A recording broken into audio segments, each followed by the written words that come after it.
காலை சந்தை இன்னும் முழுசா திறக்கல. மூடு பனி சாலைய மெதுவா மூடி இருந்தது. ஆனா அந்த பனிக்குள்ள கூட ஒரு கடை முன்னாடி மக்கள் நிக்க ஆரம்பிச்சிட்டாங்க. அது சாதாரண கடை இல்ல, அது சலீம் மட்டன் கடை. இந்த கிராமத்துல மட்டன் வாங்கணும்னா சலீம் கடை தான் என்று சொல்ற அளவுக்கு அந்த கடைக்கு பேர் இருந்தது. இந்த கிராமத்துல மக்கள் பல கடைகளுக்கு போவாங்க, ஆனா மனசு நிம்மதியா வாங்குற கடை இதுதான். சலீம் கடை திறக்க முன்னாடி டீ கடையில மக்கள் பேச ஆரம்பிச்சாங்க. நான் தினமும் 20 கடை பார்க்குறேன், ஆனால் மாமிசம் வாங்குறது ஒரே கடை, சலீம் கடை. ஏன்னா அவன் கஸ்டமர் ஏழையா இருந்தாலும் பணக்காரனா இருந்தாலும் ஒன்றாதான் பேசுவான். அதுதான் பெரிய விஷயம். இன்று அந்த நிம்மதி சோதனைக்கு போகுது. முதல் கஸ்டமர் விவசாயி ராமு. சலீமண்ணா, நான் உங்க கடலை வாங்குறது சாதாரண விஷயம் இல்லை. நான் கஷ்டப்பட்டு சம்பாதிச்ச பணம் கொண்டு வரேன். அந்த பணத்துக்கு நல்ல சாப்பாடு வாங்கணும்.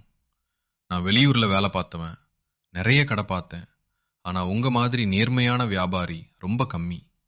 நீங்க எடை குறைச்சி தரமாட்டீங்க, மாமிசம் பழையதா தரமாட்டீங்க, கஸ்டமர் ஏழையா இருந்தாலும் மதிப்பு குறைச்சி பேச மாட்டீங்க.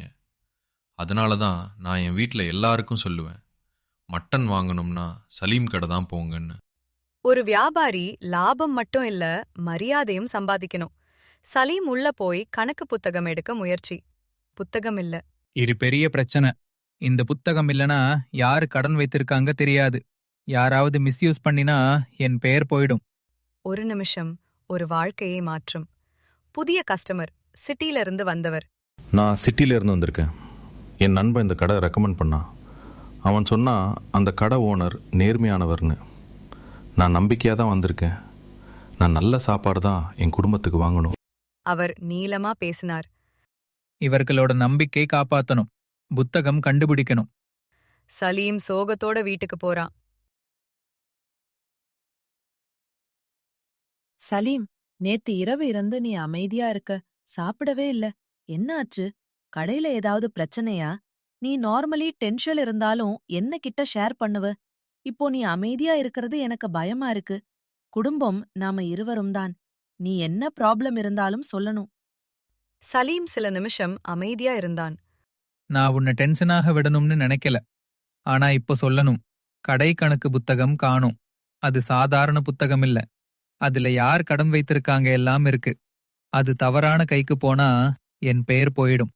நான் எவ்வளவு வருடம் சம்பாதிச்ச நம்பிக்கை ஒரு நாள்ல போயிடும். ஒரு மனிதன் வெளியே ஸ்ட்ராங்கா இருந்தாலும் வீட்டில்தான் அவன் உண்மையா பேசுவான். புத்தகம் போச்சுன்னா கண்டுபிடிக்கலாம். ஆனா நீ மனசு உடைஞ்சா எப்படி? நீ இந்த கடை பில்ட் பண்ணது எவ்வளவு கஷ்டம்னு எனக்கு தெரியும். நீ யாரையும் ஏமாத்தல. அதனால நீ பயப்பட வேண்டா. உண்மை உன்னோட பக்கம்தான் இருக்கும். சலீம் அமைதியா கேட்டான். சில சமயம் ஒரு வார்த்தை போதும், ஒரு மனிதன் மீண்டும் ஸ்ட்ராங்காக். மறுநாள் காலை கடை முன்னாடி மக்கள் கூட்டம். நான் 15 வருஷமா இந்த கடையில் வாங்குறேன்.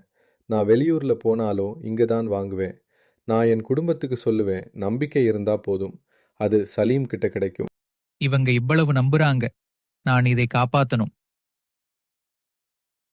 சலீம், நம்ம ஸ்கூல்ல இருந்த காலத்துல இருந்து நீ மாறவே இல்ல.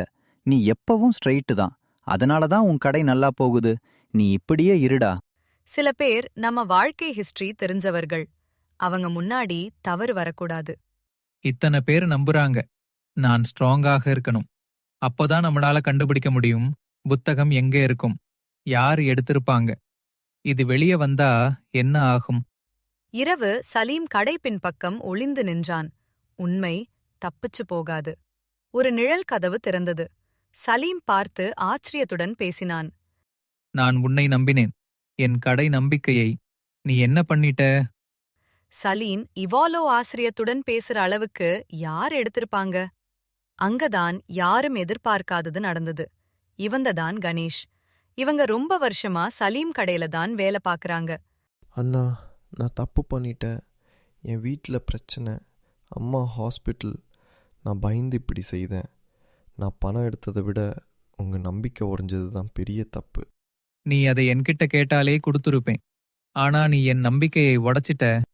பணம் போனால் சம்பாதிக்கலாம், நம்பிக்கை போனால் மீண்டும் கட்ட நேரமாகும்.